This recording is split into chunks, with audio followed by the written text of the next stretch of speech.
Oi, gente, bora lá para mais uma aula. Continuando a apostila, capítulo 11, página 26. Conhecendo o passado. Então, aqui vocês estão vendo uma imagem, ó. Aparentemente um rio, um lago, com animais marinhos. Olha lá. E aqui embaixo eu tenho três questões. 1. Na época em que os portugueses chegaram ao Brasil, dizia-se que o mar era habitado por monstros terríveis, capazes de causar o naufrágio de navios. O que motivou os navegadores a enfrentar o medo e partir em busca de terras desconhecidas? Então essa é a primeira pergunta. Então, mesmo tendo lá vários animais considerados monstros terríveis, que é representado por esses daqui. Então ele olha a pergunta: o que motivou os navegadores a enfrentar o medo e partir em busca de terras desconhecidas? Essa é a primeira pergunta, tá? Se você conseguir responder aqui, tudo bem. Tô vendo que quase não tem espaço, então melhor colocar no caderno, né? Então coloca no caderno, página 26, capítulo 11, e aí conhecendo o passado, aí você coloca a questão 1, 2 e 3 e responda no caderno. Depois só não pode esquecer de tirar a foto para postar. 2. O filósofo francês Jean-Paul Sartre afirmou que até mesmo o passado pode ser modificado. Como os historiadores demonstram? Como você interpreta essa frase? Então, como que você entende essa frase? O filósofo francês Jean-Paul Sartre afirmou que até mesmo o passado pode ser modificado. Como os historiadores demonstram? Como você interpreta essa frase? Como você entende essa frase? É isso que você vai responder na 2. 3. Nas aulas de história, você se interessa mais pelos fatos ou pelo modo de vida e pela visão de mundo das pessoas de épocas passadas? Então, o que é mais interessante para você? Os fatos ou pelo modo de vida e pela visão de mundo das pessoas de épocas passadas? Então, é a 3 que você vai responder. Aqui nós temos os objetivos do bimestre. E aqui nós temos novamente o painel de leitura, relato histórico. Leia o texto, a partida.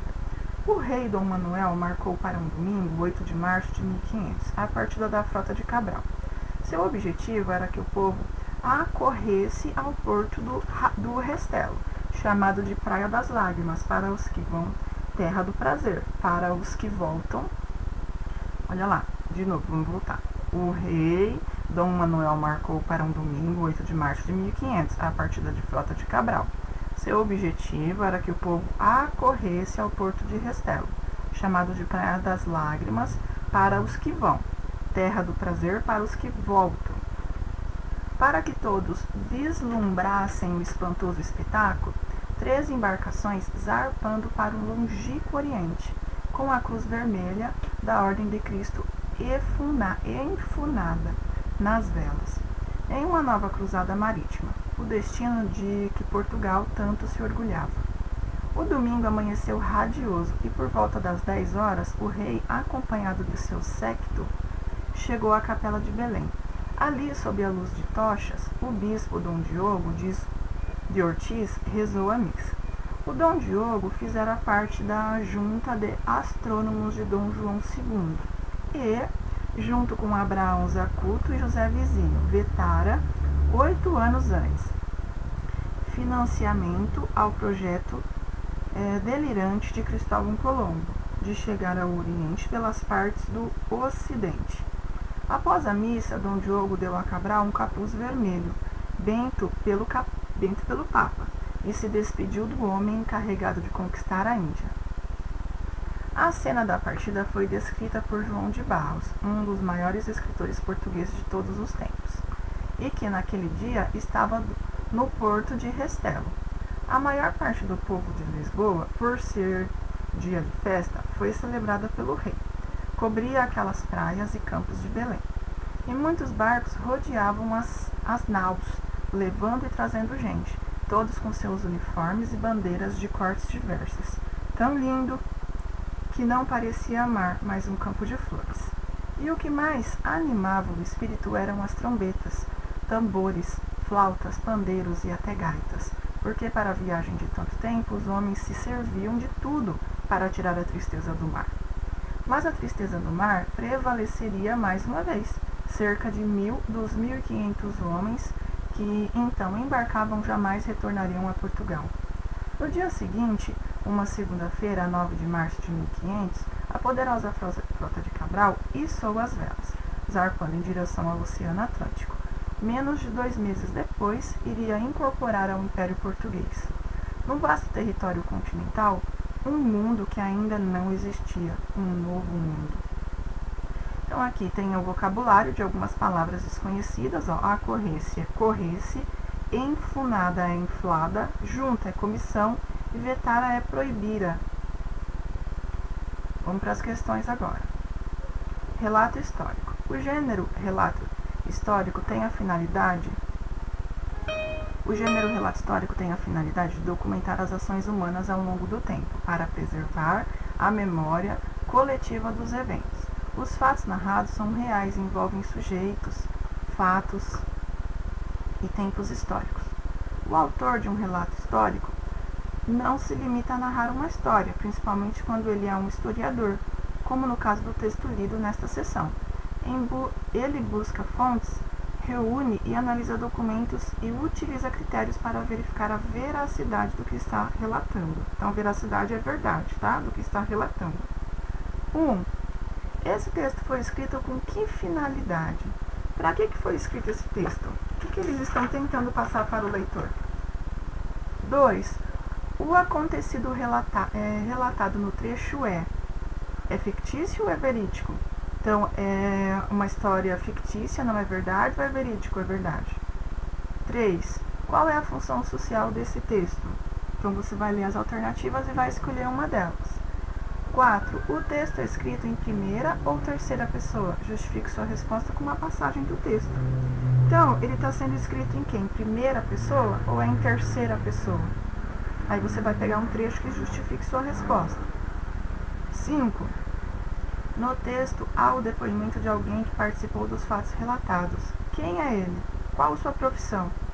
Então, você vai pegar esse trecho, essa pessoa que está falando, e vai colocar aqui o nome dele com o que é a profissão dele. Então, já indica, gente, já ajuda você na quarta questão também. Só prestar atenção. B. Qual sinal de pontuação é usado para marcar seu depoimento? Então, qual foi o sinal de pontuação que foi usado para marcar o trecho que ele fala? Por que o autor optou por apresentar a descrição das caravelas no porto do Restelo, feita por João de Barros? Converse sobre isso com seus colegas e seu professor e registre a conclusão que vocês chegaram. Então, porque o autor ele optou por apresentar a descrição das caravelas no porto do Restelo, feita por João de Barros. Por que ele fez isso? Por que ele apresentou a descrição? Ele falou tudo das caravelas do porto de Restelo, feita por João de Barros. Você vai colocar aqui. Vamos ler esse trechinho. Depoimentos no relato histórico. O autor de um relato histórico utiliza depoimentos de pessoas que participaram dos fatos, pesquisa documentos, tanto oficiais, lei e outros documentos governamentais, como pessoais, cartas, diários, etc. E consulta a obra de outros historiadores sobre o mesmo período.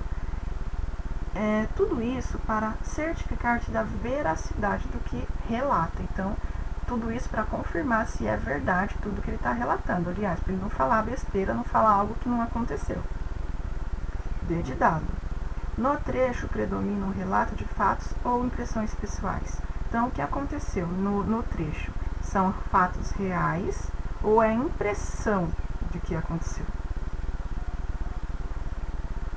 6. Segundo o texto, qual era o destino da frota de Cabral? Transcreva um trecho que comprove sua resposta. Então, eles estavam indo para onde? Você vai marcar para onde eles estavam numa das três e colocar o trechinho que comprova isso.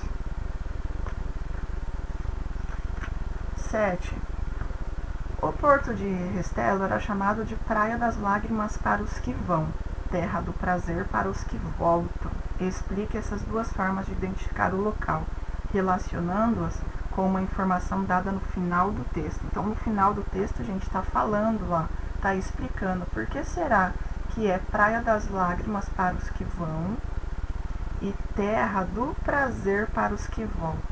o que acontece lá? Será que era boa essa viagem? Será que eles estavam felizes de ir para lá? No final do texto tem um trecho comprovando isso, ok? Então a gente vai parar aqui, depois a gente continua no próximo vídeo, marcadores temporais e espaciais, tá bom? Então, beijo e até a próxima. Tchau, tchau!